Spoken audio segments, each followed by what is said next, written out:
Hello NBA 2K basketball fans. This is Lorenzo DC here again to break down a freelance offense for you.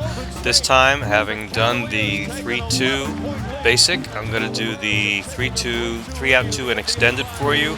It's very much like the regular 3-out, but it's got a little bit of a different spacing and some different actions to help you with your 3-2 personnel when the paint gets a little bit clogged up by the defense and you need to spread the floor a little bit. So let's take a look at how this works. It's a really nice little offset to the regular offense, and if you use a 3-2 set or you have 3-2 personnel, you should have this in your toolkit. So let's talk about the spacing. First, let's look back at what we did last time and looking at the spacing with the regular 3-2. When you've got the ball high up there on the wing, you've got that sort of in and out alignment of the bigs down low. The strong side of the floor will have the big and the low block unless you put the ball down there in the corner as we just showed there. Now let's look at the spacing for the 3-out extended. If you bring this guard up high, you're going to have another guard come with you up high. That's different. It gives you a lot more room to create and do some high pick and roll if you want up from the high part of the court. Also, you see that high post player actually comes up to the top of the key. The way the players move, otherwise the basic formations of the guys in the post and where guys go in the corner and so forth is the same as 3-out. It's just going to be further away from the key and give you more opportunity to do things if you want to operate further out.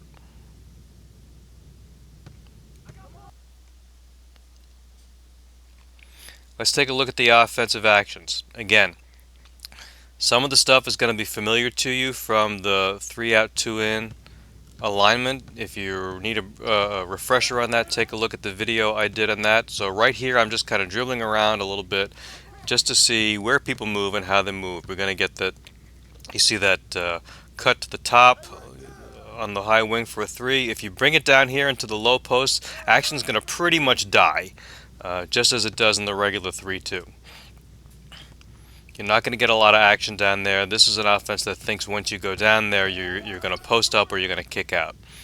This action, if you saw those 2 arrows real quick, that is something that's just like what you see in the regular 3-2 in certain situations when you get the ball high up on the key. Let's take a look at that again in case you missed it, and it's in the other video that I did for the 3-out 2-in. There it is, those 2 arrows where you get a chance to maybe dump it down onto the basket to the cutter or kick it off to a 3-point shot out there on the wing.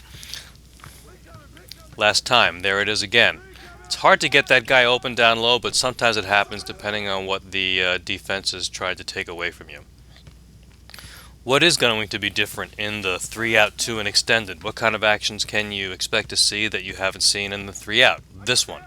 This is a little curl screen coming off a down screen which takes a pass from the either the top of the key or more really the arrow comes from that side angle from the high wing, but really that action will activate pretty much anywhere in that sort of top area of the key. You're going to see this a lot. If you run the 3-out extended, bring the ball past half court anywhere near that center part of the court or close to those high parts of the wings, you're going to see that cutter action coming off that curl screen down low. Here it is again, just showing it to you because you're going to see it a lot, so I'm going to show it to you a couple times so you get used to it. There's different things you can do, obviously, passing around that. You can go for the layup, you can spot up and do a pull-up, you can kick it out to someone down low who might be coming in. We'll get a little bit of cutting action down there, guys helping you out with movement once you do that. This time I didn't take that pass, and when I didn't take it, I had a post player come flash up high to take the space vacated by the cutter, and then you can run some actions off of that. What happens if you hold the ball there? You're going to get the guy who originally passed the ball cutting down low. That pass isn't open, but if you're patient and you're just holding the ball there, he will flash back out to the wing with that sort of space extended philosophy and give you a chance for a jump shot or maybe a 3. Here again, should have got him the ball. He was wide open. But I wanted to kind of see what happens when I don't throw it. Sometimes he's just going to come right back again. See how that just action repeated itself? You create off the dribble, get down there, and for a layup. If you pass it across to the opposite wing instead of going into the cutter, you'll get this typical action of a guy coming up flash to the top of the key for a three. That happens a lot in this offense. You hold it a little bit longer, you're going to get more of that sort of, you see that sort of down screen on the wing action a lot for cutters. This is a basic, you'll see this a lot in the 3-out extended, where you're going to get opportunities with your big setting screens, either low or high, for perimeter shooters to get open on the wing. Your one, your two, or your three. This is a good offense if you have decent perimeter shooters in the one, the two, or the three. Obviously, give you a chance to create some space. When I lab these offenses, sometimes I get these what I call Bigfoot sightings, like these actions like this. See those two passes there, those two arrows? I almost never see that come up, where you get a chance to, run actions. I just want to show it to you. I don't know what it is. When you get that ball down in the corner, though, you will always get that option to pass to a guy flashing up to the wing. Pretty much once you get the ball in the corner in this offense, the offense expects you to make a move, drive baseline, or shoot, or it's going to give you that bailout kick out. There's no pick coming there. There's no other action, no other cuts coming into the basket. You get that guy coming up high on the wing for a jump shot. I didn't get the ball to him directly that time. I got it to him via the low, the big, but that's how it comes out. Now, you will also sometimes see a flash there real quick. I didn't take it. This action where at the top of the key you'll get these two cuts for 3-point shots, kind of like floppy action, where you have a chance to get cutters from down screens on the wing simultaneously. There's no way to force that to trigger, but it does happen sometimes. Now here I called a manual pick and roll with that guy in the corner, but you won't get a pick and roll on your own.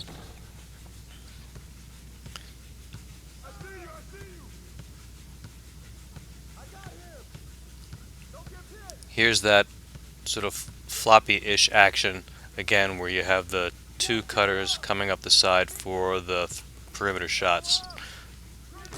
Doesn't always trigger, but you should recognize it when it comes.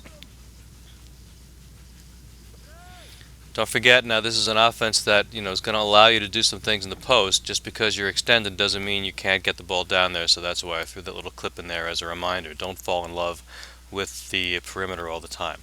Let's look at what the action that comes out of the fast break. Again, to review, anytime you see that little arrow on the side of the court, you're getting a play art that is initiated through the fast break. One of those actions is that you'll see a lot with the ball handler is that screen up high. You'll see this a lot coming. I'm throwing a couple examples of this. When you run the screen, run it smart. Don't run right into the defense. If they're hedging you hard, go around, get some action going, move the ball around a little bit, and make something happen. Don't just put your head down and follow the play art. Play basketball. Don't just play what's on the floor with the visuals. Nothing there this time.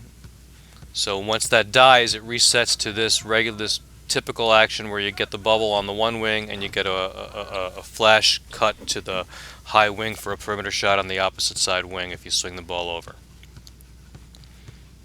Here we go again. Little pick and roll action. Helps to make the shot, but doesn't always happen. One last time for this pick and roll stuff. Just get used to that. It's a decent little way to go. I don't usually do like a lot of ISO ball, but I did some nice dribbling ball handling there. The other action you'll get if you don't have a good ball handler bringing that ball up is you'll get that play art to swing the ball across the top of the key to the other side. A lot of times it's going to be looking for you to, depending on your personnel, once you make that swing, to dump the ball down into the low post, as you'll see the arrow flash here for the pass. Now that same pass didn't happen on the swing on the last time.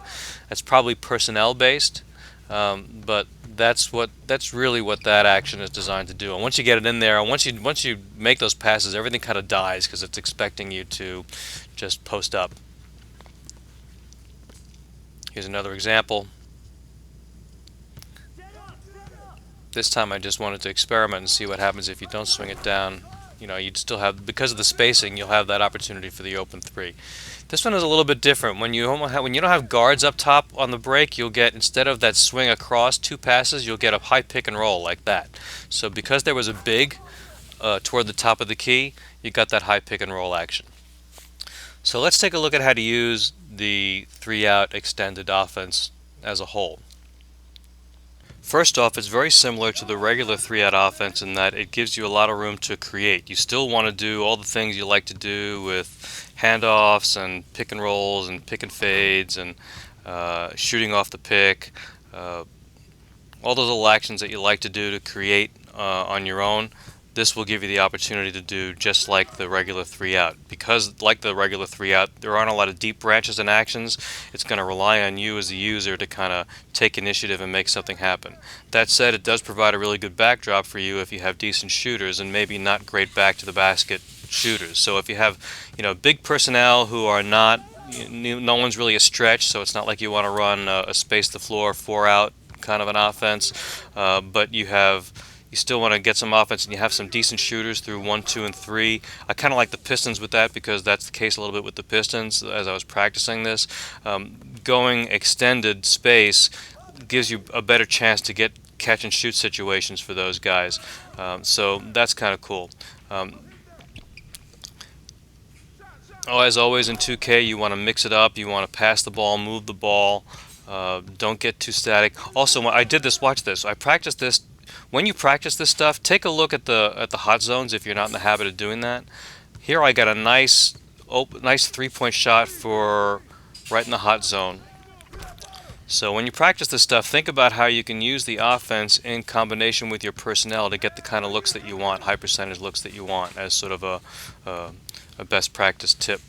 So anyway, that's really it for the 3-out extended. It's not real complicated. I like it. I like it maybe a little bit more than the regular 3-out, but maybe that's because I'm used to playing with teams with more shooters than back to the basket post players.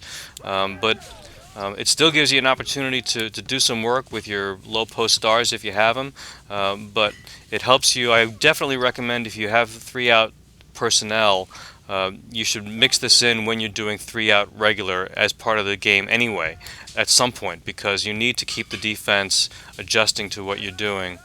Whether you're playing head-to-head, against the user online or offline against the CPU. So that's it for the 3-out extended. Give it a like, give me a subscribe.